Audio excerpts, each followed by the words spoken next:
That's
all right. Hello, everybody. Welcome to Spitball and Sports. I'm John, and Scott's not with me tonight because he is doing what normal people do, and he's enjoying the summer. So that's where Scott is, and he'll be having a good time.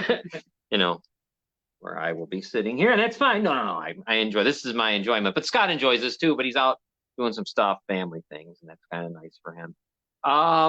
Tonight at 6:30, we will be going over around the NFL, and we'll be talking about the Tennessee Titans. And our guest is Robert Butler from SportSkope, and we will talk all things Tennessee Titans for the upcoming year, what he thought of the offseason. He lives down there in Nashville. He does a show. He kind of covers them, so we'll be able to talk to him, and that'll be cool. With me right now, though, someone who doesn't really talk much usually, but is going to talk a little bit today. Let's put you up here so people know your voice. Is Robin. Hey, Robin. Hello. How are you?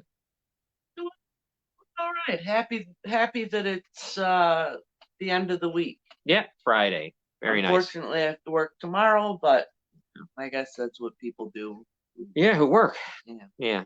Especially working like that kind of, where you're customer service. Yeah, selling stuff and all that. Saturdays is bigger day than Tuesday, I guess. Yeah, I yeah. know. I hate it.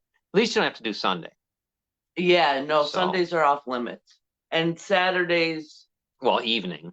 yeah, Saturday evenings, and then come college football time, unfortunately, I'll have to be out by noon. So, Right. Yeah, because kickoff is at noon sometimes. yeah, You'll be just so, missing some of the Ohio State games. yeah, Just by a it little might bit. have to change it to 11:30. 11:30. Yeah.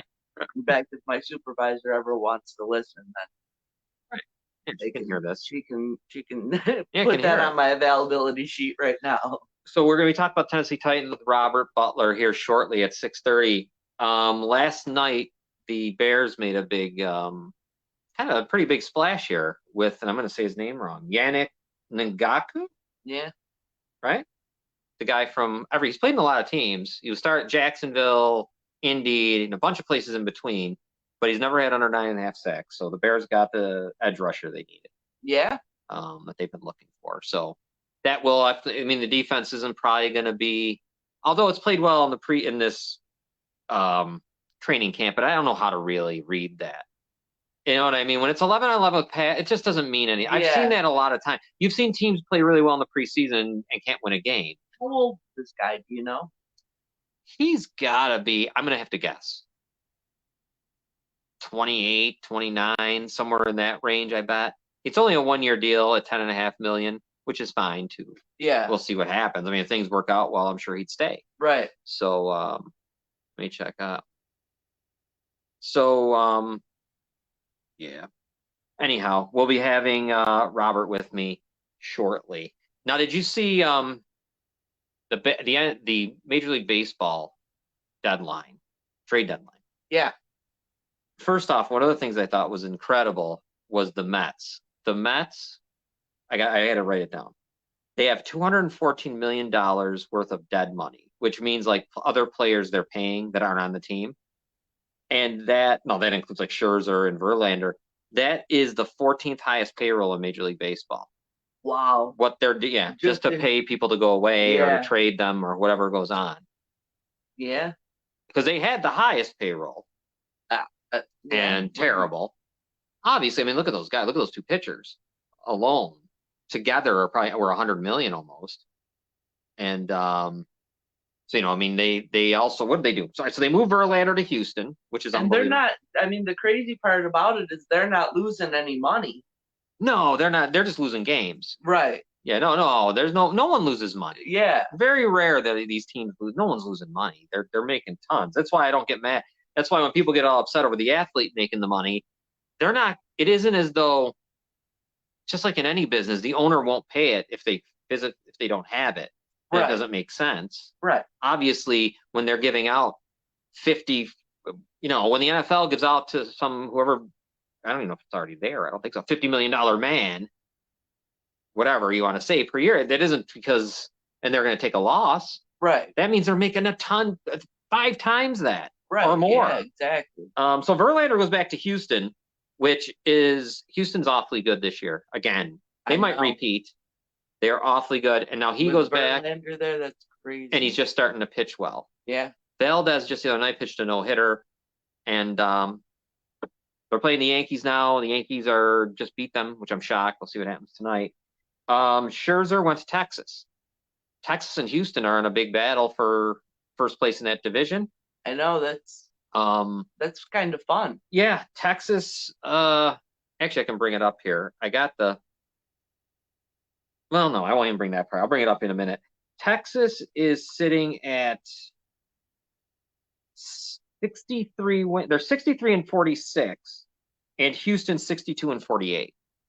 And Houston sits in the second wild card spot because Tampa is 66-45 in the first wild card spot, but Baltimore has the best record in the American League at 67-42. Right, and Tampa, if I'm not mistaken, has lost a crazy number of games lately.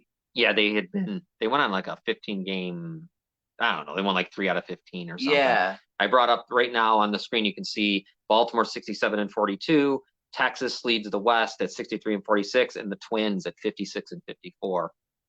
Lead the Central in the American League. And then, as I said, let me see if I brought up the right one. There you go. There's Tampa, 66-45. in the first wild card spot. Houston sits at 62-48 in the second wild card spot, but Houston is still only a game and a half behind Texas. Tampa's 2.5 behind Baltimore.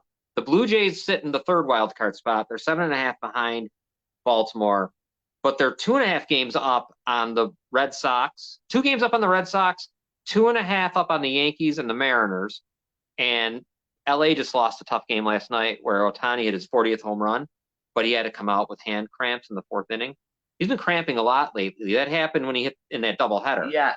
So I don't know if it's hydration or what for him, but LA sits at 4 back of the wild card. So the Yankees, as bad as they are still in the hunt for a playoff spot. What did you think of their kind of like lack of activity at the deadline? I mean, I know they added the 2 relievers, but they didn't really establish themselves as a buyer or a seller. Weird on the relievers because they got a great bullpen, and that's the best part of their team. Yeah. So I don't know why they did that. Especially the one, that Middleton or whatever his name is. Right. From the White Sox. He's going to be good. Mm-hmm. He seems good. So they have a ton of that. I mean, if they're making, I guess they just realize their starting pitching stinks. Yeah. Other than Garrett Cole, it's bad. Yeah. Really, really, really bad. Like 5.5 ERA type bad. Right. For all of them. And that includes some guys like Rondon and Servino, right? Isn't his name? Whatever his name was. Severino. Herman just took himself out because he's having an alcohol problem. Yeah. So he's done for the year. That guy never pitched from Oakland, Montross or whatever his name is. Yeah, Frankie he's never pitched. He pitched once last year and got hammered. So the Yankees did nothing. I wish they would have. Really, they probably should have tried to get rid of. If anyone would have took Stanton, which they might, I don't know. Why not? If you're a content, they took Joey Gallo, so yeah, maybe they do. Rizzo, I would have moved if I could have. I'd have moved on from Gleyber Torres even. Yeah. And of course, I mean, the only people the only people I'd keep around that's a veteran is probably Judge, and I wouldn't mind Bader to stick around. DJ LeMahieu could go too. Yeah. Because you're going to have Jason Dominguez coming, who's an outfielder, but then you also have Pereira, who's an infielder. You got Volpe, who's an infielder. So you really don't need DJ LeMahieu anymore. Right. You don't need him at all. You're better off finding a different third baseman. And they should invest in a catcher too. They have no catcher. Ever since Sanchez, they really lost. That was one of their big mistakes. Because now he's over somewhere. Is he in San Diego? I can't remember. And he hit his 14th home run, but he doesn't really do anything anymore. I think he DHs. That's about it. I don't believe he even catches. So I don't think he catches much at all. Yeah. But so he'll hit a home run or nothing. So, but when you have him off the bench, that's fine. But the Yankees, they just but the problem for them is they're sitting there only 2.5 games out of the playoff spot. Right. I don't know why they didn't feel that they should just sell and realize they're not good enough to win the World Series. Right. They're not. They're just not. And that's where they would have sold the veteran guys that aren't going to be around when they win their next one. No. And they did it in 15, and they did it in 2015 or 2016 when they got rid of Chapman, when they got rid of those guys. I remember they got rid of people, and because Chapman wins and then he comes back and he blows the game against Houston. So I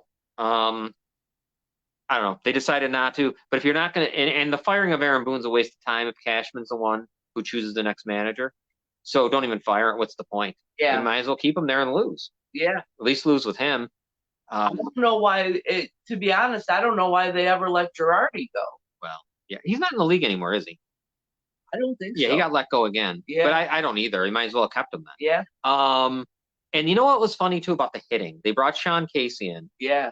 He didn't help. But it's not his fault. But you bring him in as if he was the problem. The other guy was the hitting coach was the problem.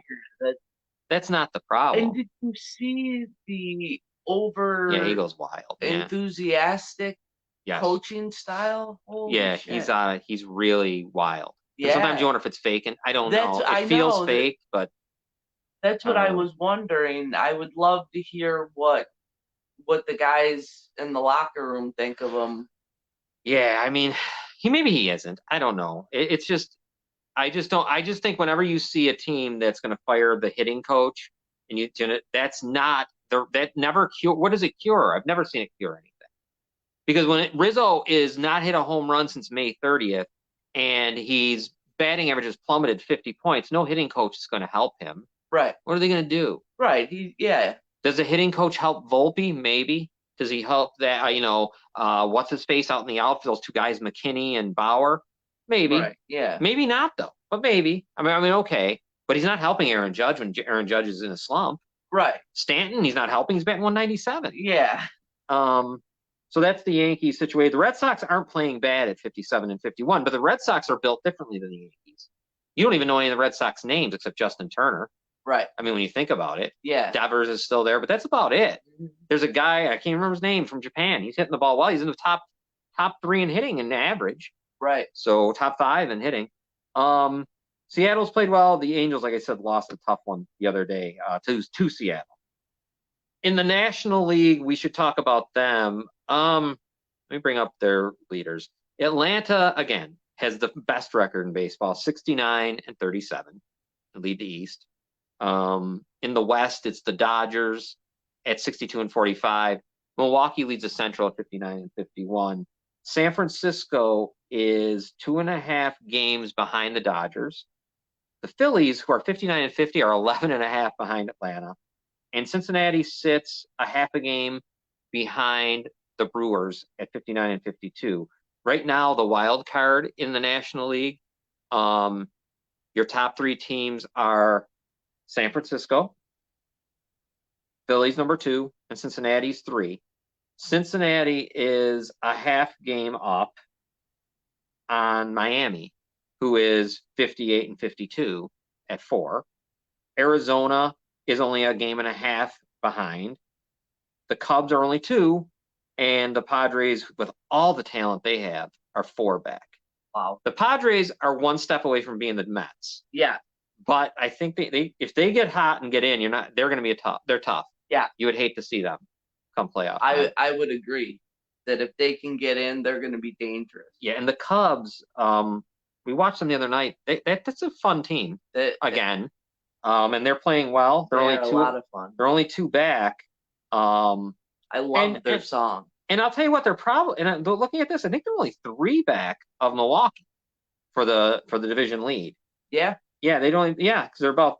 No, yeah, they're about. No, they're less. They're 2, because Cincinnati's a half behind Milwaukee. Yeah, so that's all.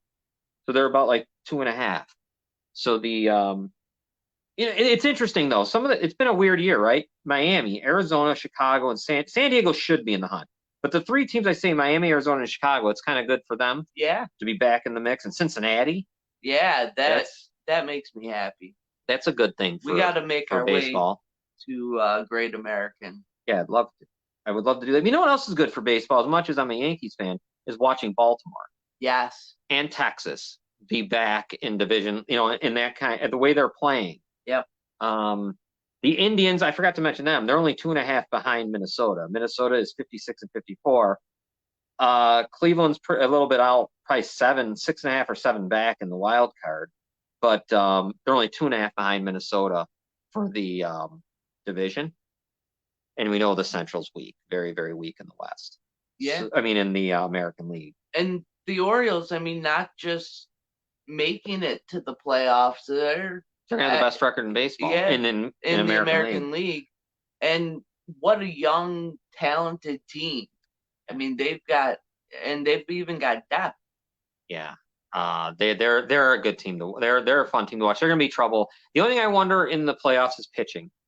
I don't know if they have what you'd want, but you never know, because they did get Flaherty from the Cardinals. Flaherty from the Cardinals. Yeah. It's good. He has playoff experience. Yeah.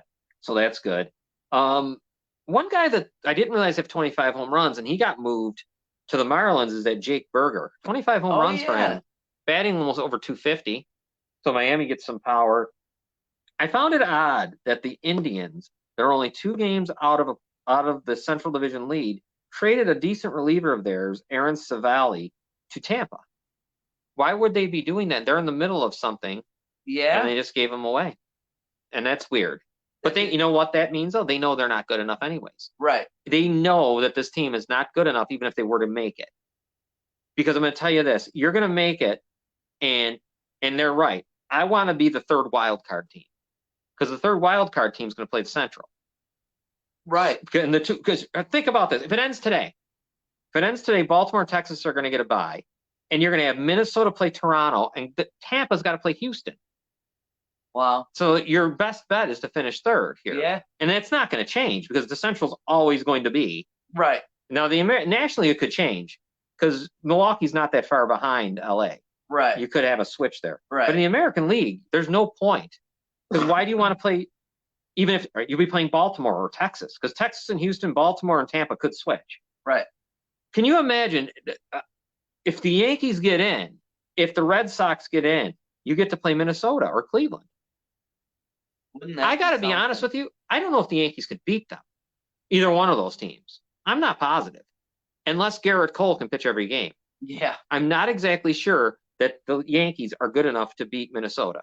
Well, they said in a 3 out of 5, is it to start? Yeah. Garrett Cole is pitching what? They told us the other night, every 4 days instead of every 5. Right. Yeah. Well, and he has to pitch every 3. I mean, yeah, I know it. It's really rough. The pitching they have is just, then it's been a problem for a long time. It isn't something that just snuck up. Yeah. But I'm trying to think of who's been good that pitching? or who's supposed to be good. Well, you wanted Severino, and you thought maybe, but Nestor Cortez. Yeah, he's coming back. He's been gone for a while. Yeah. He didn't have his playoff was a little rough, but you wanted Rondon. He was supposed to be like your number 2 behind Cole. Who else is there? I start to forget. Nestor Cortez comes back. You're still gonna have Severino. You're gonna have those 2 I just mentioned. The 5th starter could be who's it been? Brito? I guess I'd have it be. It should be him. Yes. Why? Obviously, Herman is gone. Think about Herman. He had a rough stretch where his ERA was 7. Within there was a perfect game. Isn't that crazy? Within that 7-game stretch was the perfect game, but his ERA was 7. Yeah, that is crazy. So you got a tough times. Yeah. He's got a lot of issues. He sadly might be pissing away the entire career. I know it. Because I don't know how you get back from. I mean, the alcoholism's fine. His domestic violence thing has really kicked things off. So, but it seems like everything. I don't know what happened there, but the alcoholism. I mean, it's good for him that he got into treatment. Right. Maybe if he gets into treatment, he doesn't piss it away, and it becomes where he's able to be in the bullpen somewhere. Because I think that's where he was headed anyways with the Yankees. I believe he was going to go to the bullpen. Yeah. With Nestor Cortez coming back. I think that was the intention. But he pitched a perfect game. Yeah, I know. Wasn't that something? Yeah, and it's probably the most quiet. It's only the 28th, I think, in Major League Baseball history. Yeah. Over 100 and some odd years. And it was the quietest I've ever won ever. Like, no one really cared. No. It didn't feel like it, as it normally would be. Could you imagine if Verlander did that? Oh, hell, even if Cole did it, Garrett Cole. David Robertson was traded to Miami from the Mets. The Mets unloading everybody. As they should. Verlander, Scherzer, Robertson. I think that I can't say his name. It's Canha. I think his name, or Chana. What the fuck? He used to play for the A's. Right. And they moved him on. And I think the only one they got left there is Lindor, and they still kept the guy who always in the home run derby. Alonso, yeah, he's there. Good for them to realize they have to rebuild. The team's garbage, and that I will give them that. At least they didn't just sit there. Right. And not get things back for these guys. Yeah, they should. They should unload their assets. But they're paying Verlander a ton. Yeah, well. To go away. They're still paying Bobby Bonilla within this dead money. Yeah. So within this $214 million. That's almost done soon, next year, maybe? Yeah. Good for him. I mean, they might as well keep going. Well, yeah, but it won't be the Let him same. go all the way till he, God forbid, yeah. passes on or something. Yeah. Or he retires, or he's in retirement age yet. I don't know if he is yet. He might be. He could be in his 60s. He's got to be in his 60s. He's got to be. Yeah, he'd have to. Oh, I don't know, though. I'm not sure. Maybe. Look up Yeah, see what she is. We got about 9 minutes. shortly we'll go on a commercial, but then we're going to be talking about the Tennessee Titans with my friend from SportSkope, Robert Butler, and we're going to talk everything about them, their upcoming season, off season. What's it sound like down there in Nashville? Are people excited? Are they not? They got DeAndre Hopkins, but does that mean anything? And mostly, what is the mood of the fans in Nashville? I'm curious as to, because they're kind of a weird team. They just, I can't wait to talk to Robert about them. Like I said, the Bears did what they did last night. He's 60. He's 60? Yeah. He's got a little more time. The Bears with Yannick Ngakoue there was the movie. I think they were talking about Chris Jones too. I'm kind of glad it's this guy that they brought in. He never did play for Eberflus, by the way. People kind of thought he did because of the Colts. Right. But this guy has played, Jacksonville was his main spot, but then he just kept on jumping around. For some reason, feels like 1 or 2 year deals everywhere. So we'll see what the deal is with him, and I'm sure he'll be, he's got to help. They couldn't, you know who led the team in sacks last year? Brisker. Oh, wow. So it was only like 4 or 2. I don't know what the hell it was, but Brisker, so you can't have that. What else, Robin? Other than, what do you think before we get ready to go on a break? Do you think, to me, I think the best team is Atlanta. Yeah. And boy, you got to give it to that franchise. They've been good forever. And ever. They haven't won as many World Series as you would think. Right. But they've been awfully every year. Yeah. Even better than the Cardinals. Cardinals used to be like that. Yeah. Like it was just every year, The Yankees have been there, but they're just not as dominant lately as Atlanta. They're just not like Atlanta. No. But Atlanta does it differently. Houston, I think, in the American League, Texas is really good. They hit the ball. They're very good. Yeah. The way they hit. I don't know. I can't stand them, but I think Houston's the best team in the American League. I don't know. Baltimore, I've got a feeling that I have a feeling Tampa's going to catch them anyway, but it won't matter. Texas, Houston will be good. I just think Houston's better. I don't know. I just think they're the better team. They're obviously playoff tested. They got everybody you want. Yeah. They win. I hope you're wrong, but you might just be right. I don't know. I like the Reds. The Reds are fun over there in the National League. Other than Atlanta, LA to me is kind of disappointing sometimes. Yeah, they're a little disappointing, right? The Dodgers just don't seem to have what it takes. But Milwaukee's good. That Central's not bad. Milwaukee and the Reds are fun. Milwaukee's good. Yeah. Philadelphia is better than I expected. They're doing well, and San Francisco's right there. I just can't believe San Diego. It's really too bad for them because I want them to be good. Yeah. And I'm hoping they can squeak in here. I would just hate for them to take Cincinnati out. Right. Because if Cincinnati's not going to make it, I'd rather see one of the other 3. Right. Where it would be, Miami's cool getting in there. The Marlins have been what they are. Arizona's been down for a while, and the Cubs. I got to give the Cubs credit though; they hadn't won in 100 years, so they mortgaged the field, the house. Right. And why not? Yeah. But now they're getting better though. They're starting, and you can see it at Wrigley Field when you're watching games. The fans are back. Excitement. Yeah. So it's pretty cool. Why don't we take our break, because at the bottom of the hour here, we are going to have Robert from SportSkope, and we're going to talk about the Tennessee Titans. Let me find our commercial breaks, because I didn't run them last week. We went through. All right, we'll be back in a couple minutes. Digits 988 can save a life. If you or someone you know is having thoughts of suicide or experiencing a mental health or substance use crisis, 988 provides connection to free confidential support. There is hope. The Lifeline works. For 24/7 confidential support, just call, text, or chat 988.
back, so we'll be back with Robert here shortly. We talk about the Tennessee Titans. Let me ask you something, Robin. When you think of the Tennessee Titans, take out Derrick Henry. Who do you think of? Is there anyone in particular that comes to mind? It's weird, isn't it? Yeah, there really isn't anyone that stands out. For me, of course, Tannehill. Yeah, He's been their quarterback for a while. Other than Tannehill. I think back to Frank Wycheck. I think back to the Music City Miracle stuff. I know. I mean, at all time. I'm talking about of all time. Just take Derrick Henry out. I mean, I think of that, the Wycheck, Frank Wycheck, that play, I think is one thing I always think of. Definitely. Neil O'Donnell, I think, was their quarterback at that point. Maybe on that game. I don't even know. I can't remember it right now. But that was a long time ago when you think about it. That Music City thing. Yeah, it was. What a great play that was. Yeah. Oh my God, that was a great. It was one. I mean, that's what I'm talking. Think about how things could be ruined if you bring too much into it, where you want to put a chip in the ball and you want to do all this stuff. Right. Those types of great plays would be ruined and gone forever. Yeah. The Immaculate Reception would certainly have been incomplete, I bet. Yeah. There's no way that's not incomplete. Yeah. Has to be. No way. Because there was no camera angle. You couldn't see the half of the ball. Right. And what a shame. Yeah. But people want that. They want it to, I get it. And I think the more we've gotten with betting and stuff, I think the more it's almost like the demand for it. You have to be perfect. Yeah. No more can you be like just I don't know, you just walk away. Right. Okay, you lost and you just walk off. Right. How many times teams I like have gotten screwed and I just walk off? Right. And you just go away. Yeah. All right, let me get Robert into this. All right, my friend here from SportSkope, I see him on. Let me bring him in. Here he is, Robert. Hey, what's going on, John? Okay. Oh, wait a minute. I got to fix this. Hold on. I got the wrong background. We're not on that show. Hold on. We don't want to be on that one. There we go. Hey, Robert. How's it going? Looks good, man. Looks good. What's happening, man? All right? Everything all right down there? Yeah, it's pretty hot, but I got the air conditioning on pretty low. That's how I'm staying cool with this suit on. Yeah, right. Yeah, good. All right, man. I wanted to, SportSkope. That's Monday through Friday. I got to make sure I got this right. 8 p.m. Eastern, right? Yes. Okay. Typically about an hour, give or take. And get to watch it right after this tonight. Go right over. Yeah. Have Mad New Yorker on. We'll probably talk about that Anthony Davis extension. That just broke a few minutes ago. Oh, really? I didn't know. Oh, yeah? Yeah, 3 years. The Lakers, they're such a they had a really good trade deadline, getting rid of, but they're all, for the most part, they're very reactive, and they're not thinking ahead. They're always thinking for now. And I know. You just get a sense that's probably going to bite them. He's going to be in his mid-30s at the end of this thing. It could be LeBron's last year, and with his injury history. Yeah, to the point where it's, you're getting out of wheelchair. Things are, you're holding your breath, Yeah. So. I got to ask you one before we get into the Titans. Yeah. I wanted to ask you something about college football. Yeah. And I know I didn't tell you this off the top. No, it's okay. I've been following. It's wild, man. All right. So you're going to have, I know, like USC and UCLA go to the Big Ten and next year. Yes. Texas, Oklahoma heads over to the SEC in 2025. 24. 24. Okay, in 24. Yeah. Next year's going to be wild, man. Yeah. And then I'm reading that Washington and Oregon might be joining the Big Ten. Supposedly they're going to be joining the Big Ten. So yeah, and I don't know if it's next year. I didn't get that far into it, but I do know that it's going to have the Big Ten is going to have Washington, Oregon, UCLA, USC, and I'm looking at this map I screenshotted, and you've got all these teams on the West Coast, and then you've got everybody else. The only one that's even remotely that much farther away from the others is Nebraska. We're talking about geography. Right. So, if you're playing Rutgers or a Penn State in the early morning game, if you're Oregon or US, that is, if it's a 12 o'clock Eastern start time, that is 9 o'clock in the morning. You're playing football there, 8 o'clock, excuse me. Yeah, 9 o'clock. Yeah, it's 3 hours, I think. Yeah. Wow. Yeah. I just don't know. You know, I was talking to somebody about it, and I'm thinking to myself, the conferences, they just killed them anyways. A long time ago. Yeah. When we got into the playoff or because like when we grew up, right? I mean, you knew the champion of the Big Ten, the champion of the Pac-10, Usually or whatever. Played in the Rose Bowl. Yeah, they go to the Rose Bowl. I knew the Sugar Bowl would be the SEC against maybe the ACC or maybe an independent like Notre Dame or whatever. I don't even know what I think of this. I wanted to know what you think, Robert. I mean, we're going to have power comp, super personally, I would love to see the big criticisms for teams like USC and particularly Ohio State, not lately, that they had a cakewalk.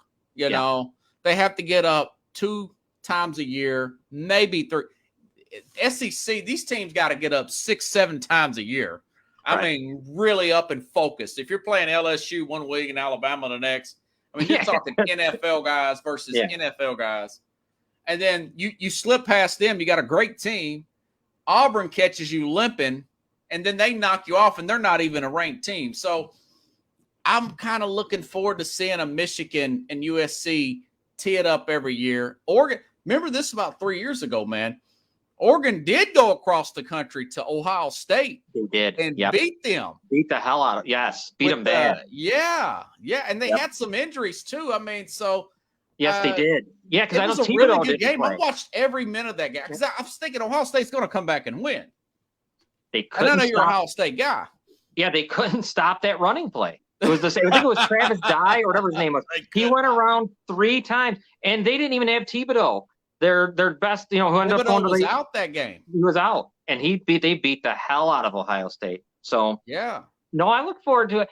I just the old man in me sometimes feels nostalgic, and I'm like, shit, you know what I mean? It's you're like Carlo. He don't like it either.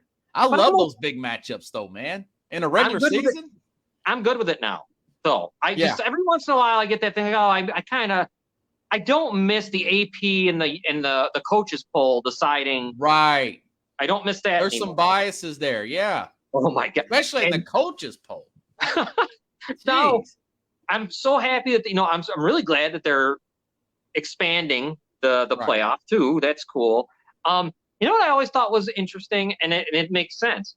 Alabama playing that game before Auburn, like that's where they would play. I don't know, Louisiana. Monroe or something. And it would make sense because you went through that whole gauntlet and now you got your biggest rival. You know what I mean? You don't want to play LSU before you go. I don't know. It's just the SEC is just is a whole different thing. It's like an NFL on Saturday down here a lot of weeks. Now they're still Vanderbilt. But now Kentucky's pretty decent. I mean, there's no real cupcake. And Vanderbilt beat Florida last year, because the Big Ten, Michigan, obviously, Ohio State. Michigan State has been better. Yes. I think they're kind of disappointing, but, they've been better. Mel Tucker, I like him. I don't know if he's going to last much more over there. It's kind of weird. Penn State's okay. I think they're good. They're all right. But now you're tough because Minnesota – I like Wisconsin. I like Iowa. I like Minnesota, but they always feel like they're a tier below. Yeah.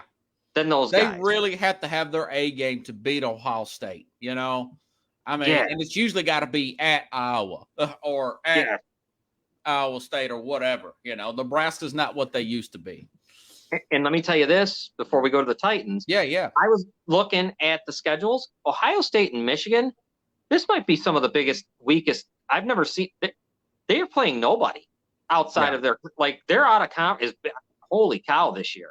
I mean, it's bad. It's not even like Ohio State's not even playing like Cincinnati or nothing. It's pretty like they are. Right. I mean, I know they're the a quarterback Cincinnati coach is the Wisconsin coach. Luke Fickell, I think is his name. Yeah. Yes. Yep. Yeah. All right. I got to get into I know it's fun though. I can't wait. Next year's going to be crazy. Yes. I'm looking forward to next year like it's Christmas or something. I am that too. Playoff too, man. Oh my God. I know. It's going to be great. It start August 26th. I was watching the preseason game last night on the bottom. I think Notre Dame's playing Navy in Ireland I actually may try to find that. I don't know. Why doesn't Notre Dame ever? You know what? Those guys need to get in a conference. Like you'd think the Big Ten would be perfect. They would be ideal. Obvious location. Yeah. I don't know. Anyways, all right. So let's talk about. Let me bring up they're going to be wearing their old helmets this year in uniforms, which is cool. Yeah, I like that one the best, though. The one you're putting up on the screen right now. They're going to have the Houston Oiler one, though, too. Yeah. I see the powder blue and all that. But let's talk about the Titans. I think we talked about it, but I'd like to do it now. The draft. You love the draft. You like their draft, right? Yeah, they had a really good draft, I mean, Sonorski was the home run I really wanted. I mean, I really wanted them to get that guy. I thought he was the best. This was what the ratings have been. I was talking about this in January with friends. I'm like, man, I just love for Tennessee to get this guy. He'll probably go number 2 or something, He'll go in the top 5. And then a lot of talk about the Parrish Johnson or Jackson from Ohio State, the left tackle. Yeah.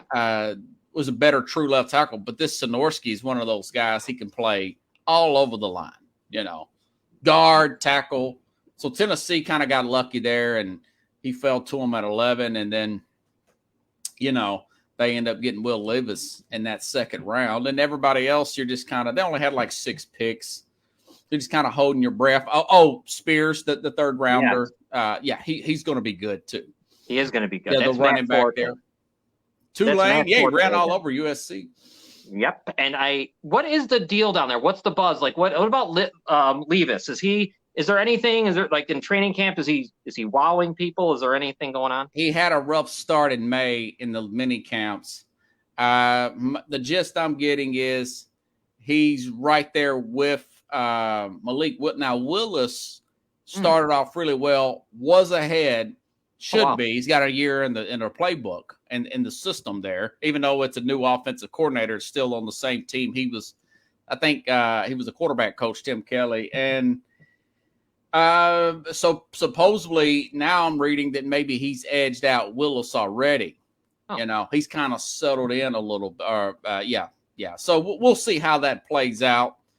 He did some good things in college. Didn't have a great year last year, but we'll see how it works out. I mean, I'm glad they got him with the second round instead of taking him at number 11. That's why I'm not really overly concerned either way about it. It's a win-win if you ask me. It's a second round pick. He didn't trade a whole bunch of crap for him. I mean, they traded up a little bit in the second round, but they didn't give first round picks. They didn't do a Washington. Right. To get Robert Griffin III. Right. No, this was good because you got the guy that I thought the Bears were going to take, and Skoronski. I really did, and then the Bears took right. Yeah, right. I mean, local Tennessee guy. I mean, just perfect for the Bears, and the Bears took Darrell Wright from Tennessee. The Bears finally, and I think this is going to help them. Finally, are drafting SEC guys. I was actually kind of happy. Finally, it's not Vanderbilt. They used to really love the Vanderbilt guys back in the day. Yeah, they did. Earl Bennett, Cutler, Yeah, they loved them. So what is you get DeAndre Hopkins. So that had to be exciting.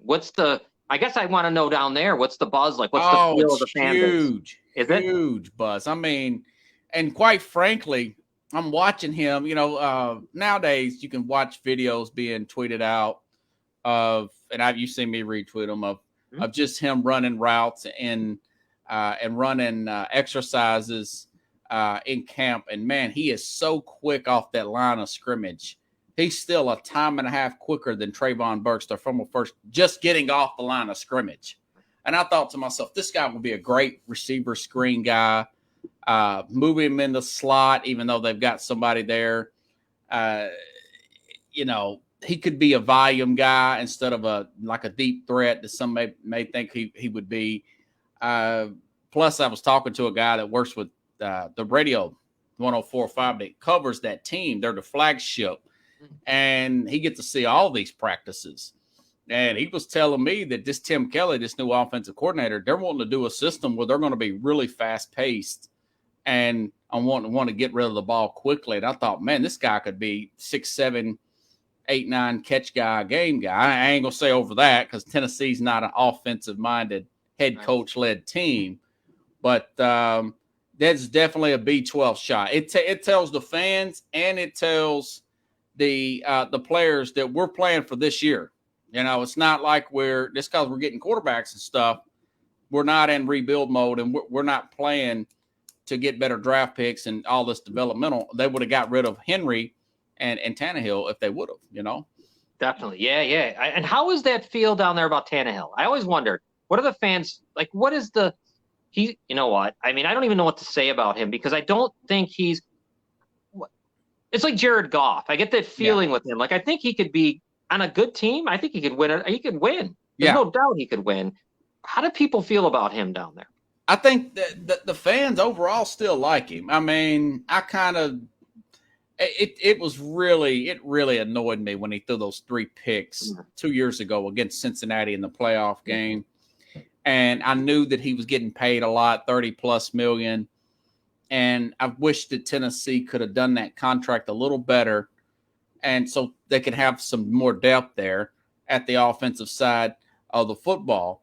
But yeah, he is a guy that he is about like a Jared Goff type of guy. You know you can win with him, but you have to have a certain amount of pieces there. He's still a pretty good athlete. You wish you could – he's kind of like a Kirk Cousins, except he's a little faster. Yeah. You wish you could get him cheaper. The same thing with Minnesota. You wish Minnesota, even though Cousins got a pretty good cap number this year up there in Minnesota, you just wish that you were not paying him 35. You know, if you could get him to come at 21, they would be really good shape with him. But, you know, that they're not going to do that. And with a few breaks, they could still do something with him. Yes. Because the defense is so good, you know, up front. Yes. Derrick Henry is still fine. There's no health. He's in camp and everything's good, right? Yeah. Yeah. Yeah, he's a house of fire. He's getting older, but the biggest question about Tennessee, it's obviously the offensive line. They're 32nd in PFF last year. You know, getting Sonorski was a home run. That's one guy. They had to replace practically 3 out of 5, and we don't know about the other guys. They signed Andre Dillard, who was a backup at Philadelphia. I'm watching what they're trying to do before the end of camp. That will tell me what they think of Dillard. They haven't done anything to replace him. Their right tackle, your Ohio State guy, Nicholas Petit-Ferret, was suspended 6 games for a sports gambling technicality, betting on non-NFL stuff at one of the facilities, the playoffs or something. And God, it just annoys the crap out of me because so then they signed this Hubbard guy. He was a free agent. This was late in the game, so you're not sure about him. And then they signed Daniel Brunskill from the 49ers, put him in on the guard. So you've gotten 3 players there that are new, and you're holding your breath. And you're dead last. I don't know how good they're going to be. I mean, I wish I could tell you that they're going to be decent. If they can go from, say, 32nd to 16th, they can win the division. Yes. Because their defense is good. Their front seven's good. They got really good coaching. They got veteran leadership. They know how to win. They expect to win every game. But if it's 25th instead of 32nd, there's a good chance that Tannehill at 35 is going to get hurt again. Then you're going with Levis, and it's just going to go downhill from there because I do think, even though they've had some line issues themselves, it's still probably Jacksonville's probably the class of the division or the team of the to beat in this division, man. Yeah, no doubt. Because Indy, obviously, they're having their issues with their running back wants out. Why am I forgetting his name? Jonathan Taylor, and then you don't know. Like it seems like Irsay's pushing for Richardson to start early, right? You know, and he's a rookie. I mean, you know. And then you got C.J. Stroud down in Houston. That they're both going. You going with rookies, new system, everything. They're going to have their problems. Yeah, Jacksonville and you guys are, and Tennessee is definitely that Mike Vrabel. How many years has it been? Do you know off the top of your head?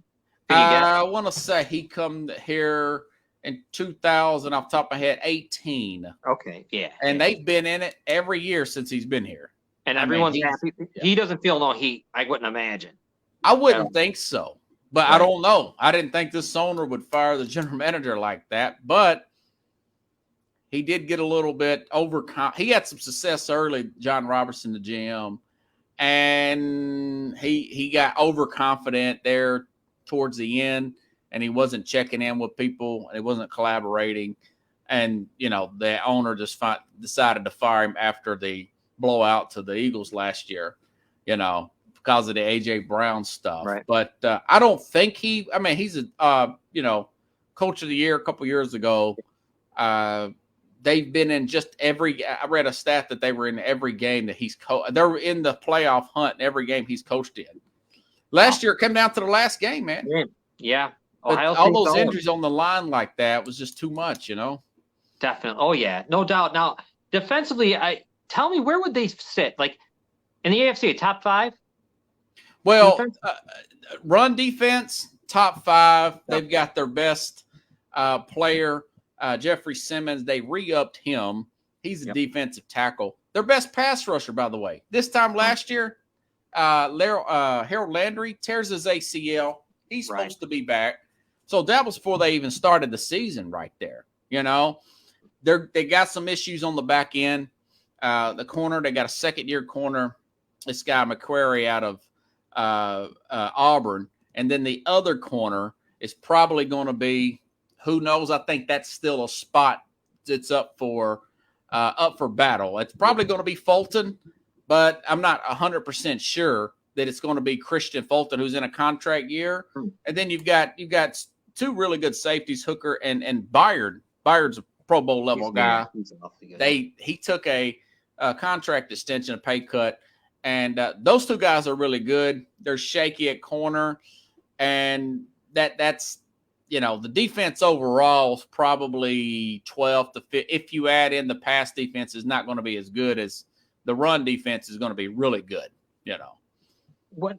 Before I ask you some way too early prediction type stuff, I wanted to ask you something about running backs. And the running back union, they had that thing where they all got together on a Zoom call.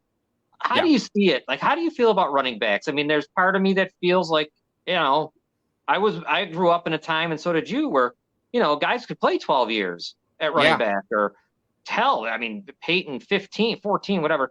What do you think about the running backs? Payton, something, they are valuable. I started looking into it early on. Often, if you're trying to break in a rookie quarterback, and you're getting a guy that's a Christian McCaffrey type of talent, he may be your leading receiver and he may be your leading rusher.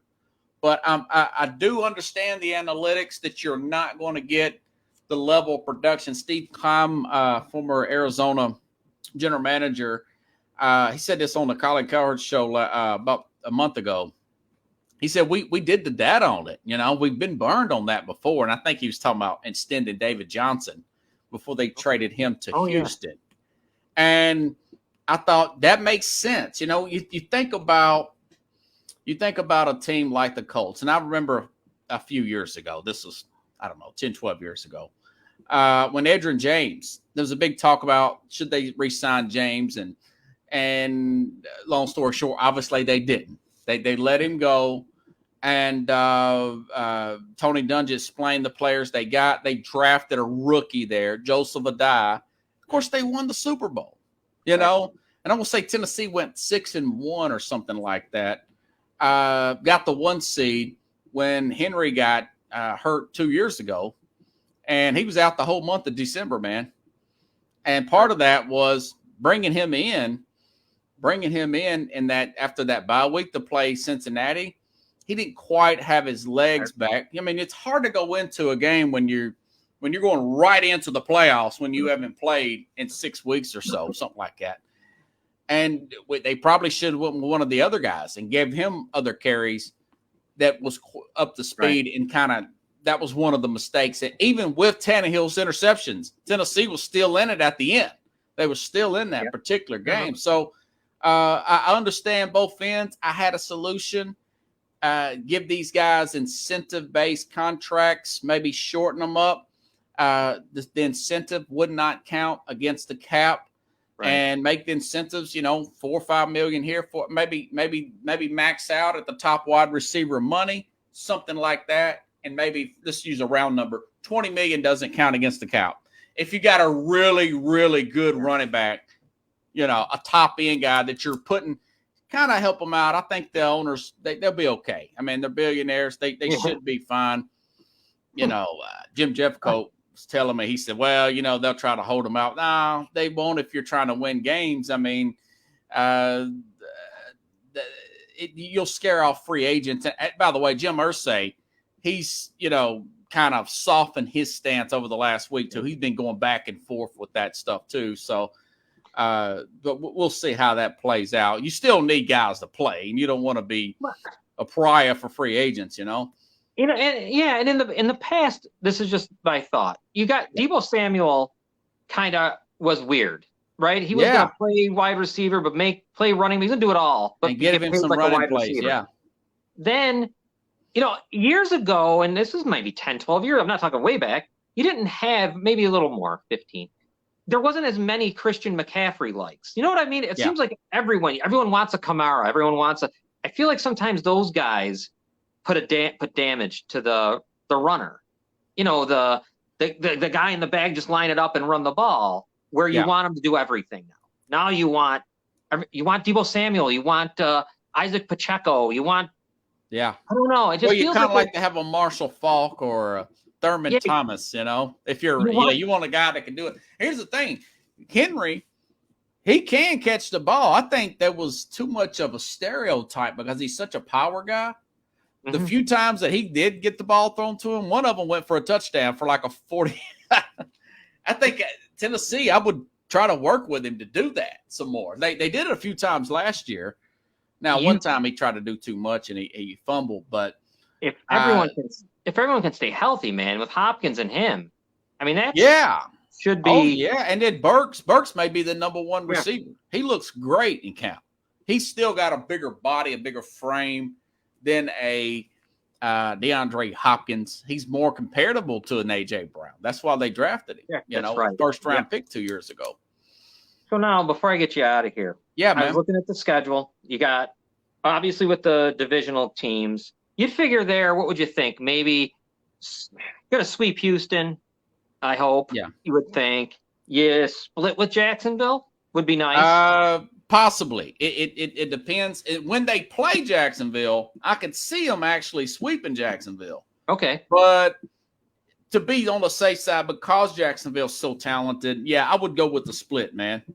And Indy, things are wacky that they might be able to sweep them. I mean, they should probably sweep Indy if they're fully healthy. Fully healthy. So now then you go to your home games that aren't. I see they got the Chargers, the Browns, the Ravens, the Falcons, and the Panthers at home. On the road, they go to New Orleans, Cincinnati, tough. Tampa, Miami, Seattle is always hard when you got to go out there. I think and then Pittsburgh. You see, that's a very. I'm thinking 9-8, something like that, man.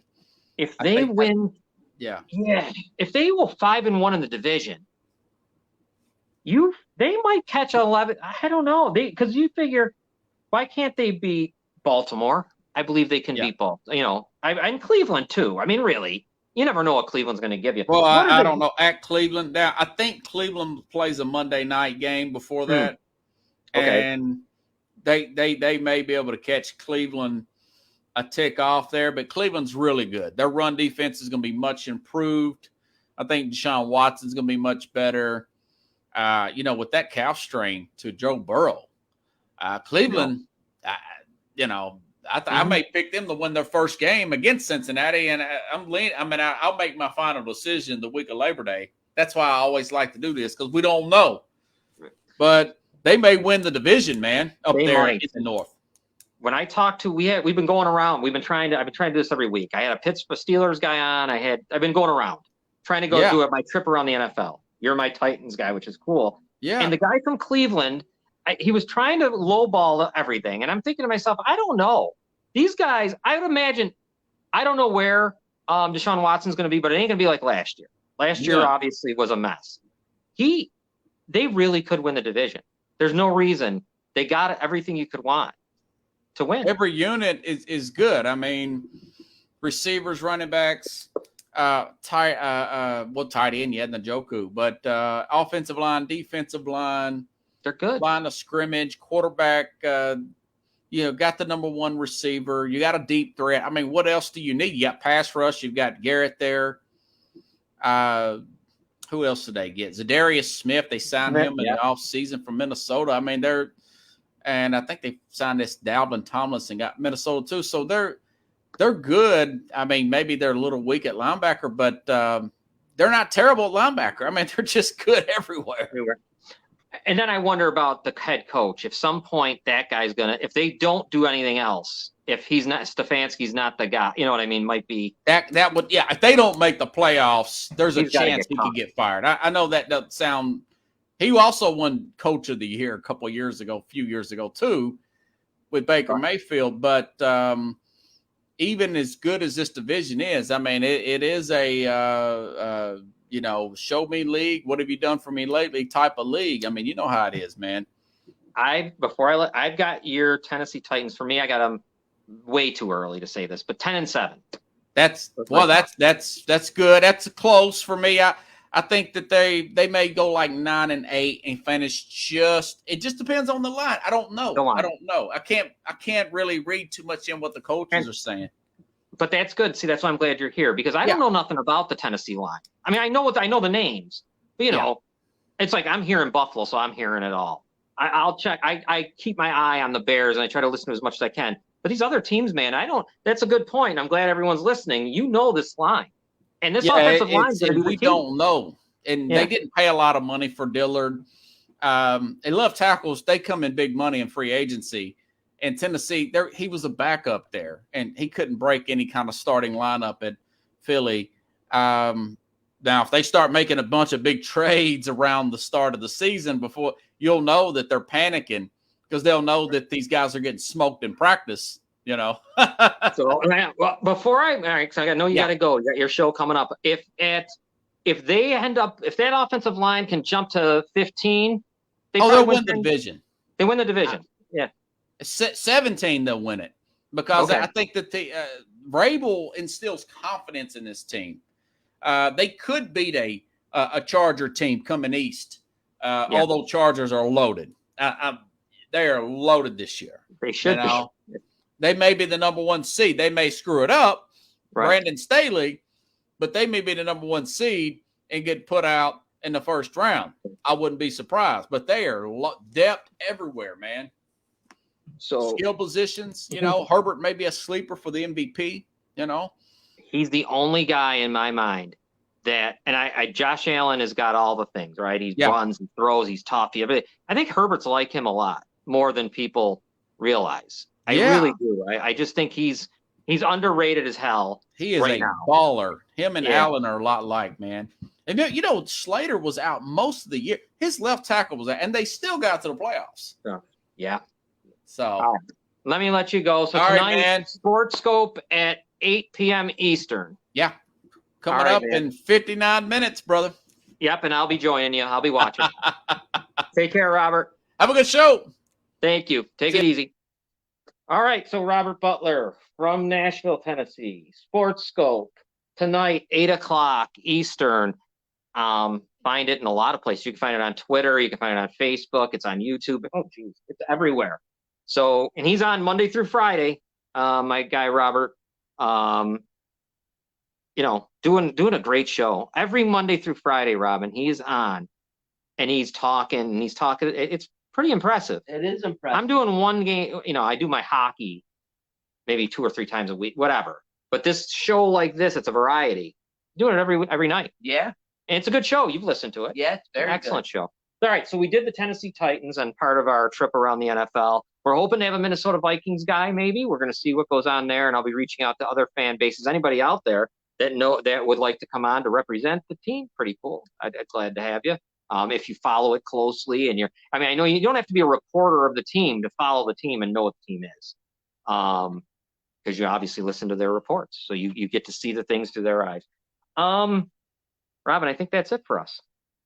I think it's time to go. Tomorrow at 2 o'clock, Falls Count Anywhere will be with us. They have a variety show tomorrow with their classic clips and a bunch of guys. They're going to have a big panel, Adam Parsons and Shire and Wes Maidman.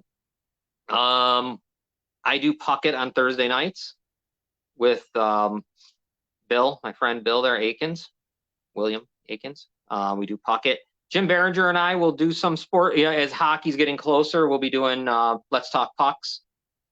And we do a NHL special edition of Spitball and Sports. And on Monday, if you're in the Western New York area, Citizens United with myself and Noel is a local Western New York only, pretty much. Kind of, what would you call it? Not just political. It's more of a topics, current events that's going on. If you got a chance, though, and you do want to watch that show and you're out of the area, this Katie Rifford story is something that's a national story. Yes, it is. Where she was arrested for kidnapping her own kids, they claim, in New Mexico, bringing her back here. But when you hear the story, you realize what a difference this is. And for some reason, she doesn't have charges on her after all that, which is bizarre. All right, everybody, we should go. Scott will definitely be back with us next week. We hope you had a good time. Thank you, Robert Butler, for being with me with SportSkope. Watch him tonight at 8 o'clock. See him everywhere, every Monday through Friday. And if I could find how to get out of here, I would. All right, everybody. Robin, thank you. Scott, we'll see you next week, wherever you are. And that's it. We'll be back next Friday.